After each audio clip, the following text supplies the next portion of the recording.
Sosiologi sastra seringkali didefinisikan sebagai salah satu pendekatan dalam kajian sastra yang memahami dan menilai karya sastra dengan mempertimbangkan segi-segi kemasyarakatan atau sosial. Sesuai dengan namanya, sebenarnya sosiologi sastra memahami karya sastra melalui perpaduan ilmu sastra dengan ilmu sosiologi atau interdisipliner. Dalam bukunya Theory of Literature, Rene Wellek dan Austin Warren tahun 1994 menjelaskan adanya 3 jenis sosiologi sastra, yaitu sosiologi pengarang, sosiologi karya sastra, dan sosiologi pembaca. Nah, pembagian jenis sosiologi sastra tersebut hampir mirip dengan apa yang dilakukan oleh Ian Watt dalam esainya yaitu Literature and Society. Ian Watt membedakan antara sosiologi sastra yang mengkaji konteks sosial pengarang, sastra sebagai cermin masyarakat, dan fungsi sosial sastra. Nah, pembagian sosiologi sastra oleh Rene Wellek dan Austin Warren terbagi menjadi 3, yaitu sosiologi pengarang. Sosiologi pengarang dapat dimaknai sebagai salah satu kajian sosiologi yang memfokuskan perhatian pada pengarang sebagai pencipta karya sastra. Dalam sosiologi pengarang, pengarang sebagai pencipta karya sastra dianggap merupakan makhluk sosial yang keberadaannya terikat oleh status sosialnya dalam masyarakat, ideologi yang dianutnya, posisinya dalam masyarakat, juga hubungannya dengan pembaca. Dari yang dikemukakan oleh Wellek dan Warren serta Watt di atas, maka wilayah yang menjadi kajian sosiologi pengarang antara lain adalah yang pertama itu adalah status sosial pengarang, yang kedua ideologi sosial pengarang, yang ketiga latar belakang sosial budaya pengarang, yang keempat posisi sosial pengarang dalam masyarakat, yang kelima itu masyarakat pembaca yang dituju, yang keenam mata pencarian sastrawan atau dasar ekonomi produksi sastra, yang ketujuh itu adalah profesionalisme dalam kepengarangan. Yang kedua adalah sosiologi karya. Sosiologi karya sastra adalah kajian sosiologi sastra yang mengkaji karya sastra dalam hubungannya dengan masalah-masalah sosial yang ada dalam masyarakat. Sosiologi sastra merupakan perkembangan dari teori mimesis Plato yang menganggap sastra sebagai tiruan dari kenyataan. Yang ketiga adalah sosiologi pembaca. Sosiologi pembaca merupakan salah satu model kajian sosiologi sastra yang memfokuskan perhatian kepada hubungan antara karya sastra dengan pembaca.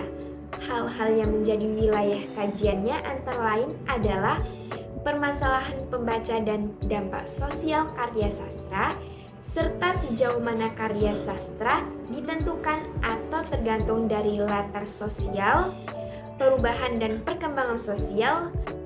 Selanjutnya, saya akan menganalisis novel orang-orang biasa menggunakan teori sosiologi sastra. Novel orang-orang biasa merupakan novel karya Andrea Hirata yang terbit pada tahun 2019. Novel ini menceritakan rencana perampokan di Kota Blantik. Kota Blantik sendiri merupakan kota yang bisa dikatakan naif. Alasannya sendiri karena masyarakatnya terkenal ramah dan sopan, walaupun pendidikan masyarakatnya tidak tinggi. Namun, julukan naif tersebut hilang dengan adanya kasus perampokan yang terjadi ketika pawai kemerdekaan yang dilakukan oleh sekelompok perampok. Perampok tersebut merupakan sekawan persahabatan yang melakukan aksi demi anak salah satu di antara mereka yang diterima di Fakultas Kedokteran di salah satu kampus ternama, yaitu Aini, anak sulung dari Dina. Persahabatan yang terdiri atas 10 orang yaitu Salut, Junilah, Nihe, dan Dina, Handai, Sobri, Honorun, Rusip, Tohirin, dan Debut. Persahabatan mereka diawali ketika masa bangku SMA, yang mana mereka merupakan siswa-siswi yang tergolong kurang pintar, sehingga harus ditempatkan di barisan paling belakang. Bahkan di antara mereka tidak sampai lulus SMA karena berkali-kali tidak naik kelas.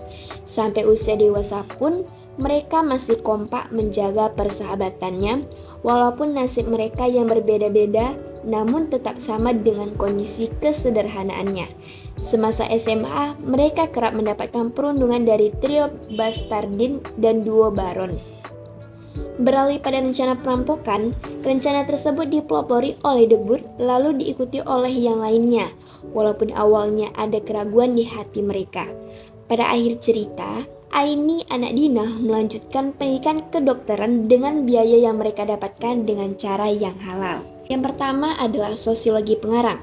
Sebagai seorang penulis yang terkenal, Andrea Hirata memiliki ideologi yang sangat mencerminkan sikap berbangsa dan bernegara yang baik, serta menjunjung tinggi ketuhanan Yang Maha Esa. Meski memiliki pengaruh serta dapat memberi dampak yang luas kepada khalayak umum lewat karya-karyanya, hal tersebut tidak pernah ia gunakan untuk kepentingannya sendiri.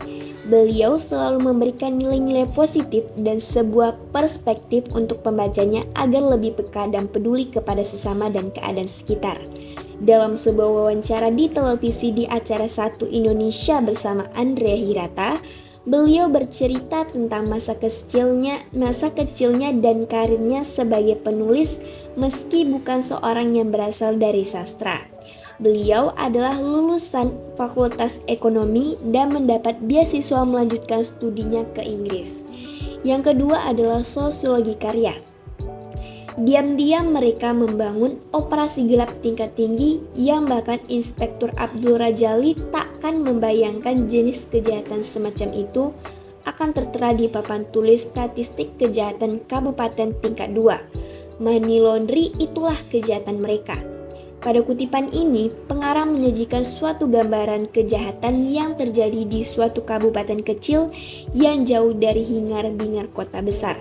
Kejahatan yang dilakukan koalisi yang dilakukan oleh pengusaha, pejabat, dan pegawai negeri, yaitu kejahatan pencucian uang. Dari sini pengarang memberikan kritik dan menyampaikan asumsinya bahwa koruptor melakukan pencucian uang di daerah-daerah kecil yang tak terendus oleh orang-orang maupun aparat. Karena sebagian orang tidak menyangka kejahatan seperti ini akan terjadi di daerah kecil. Yang ketiga adalah sosiologi pembaca. Banyak tokoh yang punya karakter kuat di dalam buku-buku orang biasa. Salah satu yang cukup menonjol adalah Inspektur Abdul Rojali, seorang polisi yang memiliki kejujuran dan keprofesionalan yang tinggi dalam mengemban tanggung jawab. Dalam cerita, Inspektur Abdul Rojali adalah orang yang sangat jujur. Ia sempat mau disuap dan ia menolak. Inspektur Abdul Rojali menjadi gambaran ideal yang harus dipraktikkan oleh semua orang. Andrea Hirata sadar bahwa masyarakat sangat membutuhkan orang-orang yang jujur. Lewat karakter Inspektur Abdul Rojali, pembaca dapat belajar bahwa kejujuran adalah hal utama walaupun ada kepahitan yang mengiringi.